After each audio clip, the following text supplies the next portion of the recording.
Have you ever had a child who just didn't fit the mold? Have you ever been the child who didn't fit the mold? You know, the kind who can't sit still, who sleeps in class, doodles on the margins, who seems distracted and hard to reach. Walt Disney didn't fit the mold either, but he built an empire of imagination. He was just a struggling student, a restless boy, seen as a distraction more than a dreamer. But there were leaders who poured into his life, who dared to dream with him. In 1911, Walt Disney's family moved to Kansas City. He was just a boy, but every morning at 4:30, he and his brother Roy woke up to deliver newspapers before school.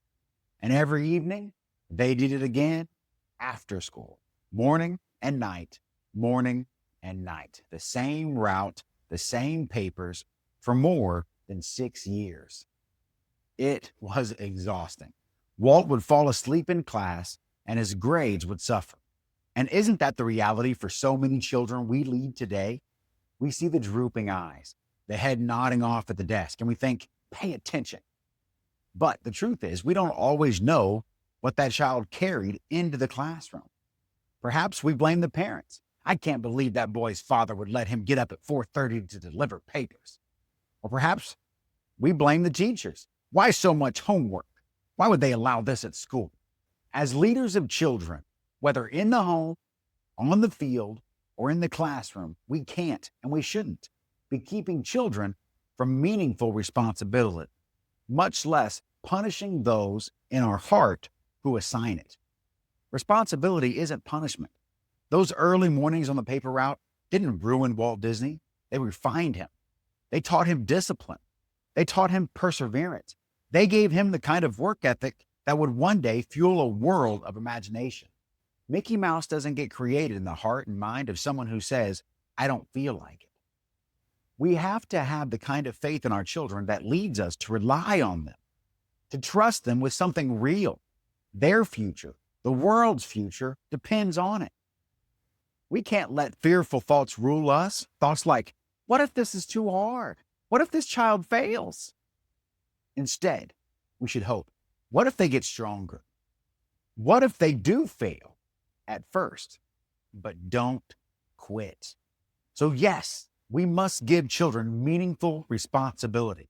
Yes, we must have faith in their strength, even when failure comes first. But there is a balance here, and I'll acknowledge it.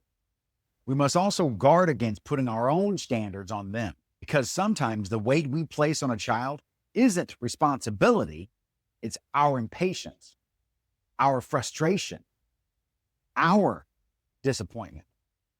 I'm reminded of Livingston Learn's poetry piece, Father Forgets. A father tucked his son into bed and realized how often he scolded him that day, not for rebellion, but for being a child. And he whispered, I was measuring you by the yardstick of my own years. That's the balance for us. As leaders of children, yes, we give structure. Yes, they need consistency. And yes, we share responsibility. But we don't crush imagination. We don't mistake childlike weakness for lifelong failure. And we don't measure them by our own standards. Instead, we measure them by what they may one day become, with our guidance, with our faith in them. A dreamer like Disney, ready to change the world because you are their leader. Now, if this message resonates with you, join the journey, subscribe, share this video with another parent or teacher who's leading children, and let's spread hope together.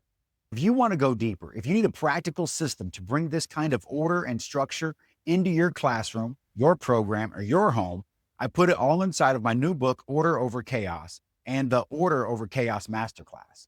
It's not just theory, it's the exact framework I've seen transform the minds of leaders and the lives of the children they lead. You can check it out through the link pinned on the first comment or in the description. Faith over worry, hope over doubt, love over fear. We do that with order over chaos. I'll see you in the next video.